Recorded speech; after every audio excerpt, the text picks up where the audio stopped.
மலேசியாவில் உயிரிழந்தவரின் உடலை மீட்டு தரக்கோரி அவரது பெற்றோர் கோரிக்கை வைத்துள்ளனர்.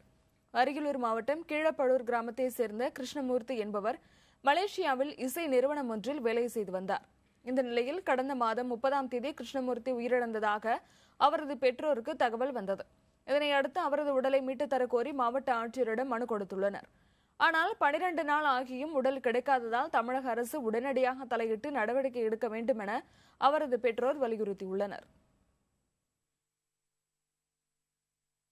வெள்ளிக்கிழமை வரேன்னு சொன்னது தான். ஆனால் வியாழக்கிழமையே எனக்கு ஃபோன் பண்ணானுவோ, இந்தமாரி எல்லாம் பிரச்சனையாக நாங்கள் இருந்துக்கிட்டு இருக்கோம், இவங்க எல்லாரும் ஒன்று சேர்ந்து என்னை அடிக்கிற மாதிரி தெரியுதுப்பான்னு சொல்லி அழுதான் பையன். அப்படின்னாக்கப்பா நீ அந்த ஹோட்டல் முதலாளிகிட்ட சொல்லிவிட்டு அவரோட போய் தங்கிக்கையா, மற்றது எல்லாம் இருந்தால் நான் இங்கேருந்து பார்த்துக்கிறேன்னு சொன்னேன்.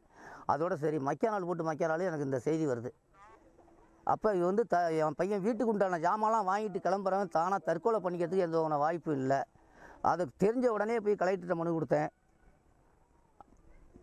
அரசாங்கத்துக்கு தெரியப்படுத்தினேன்.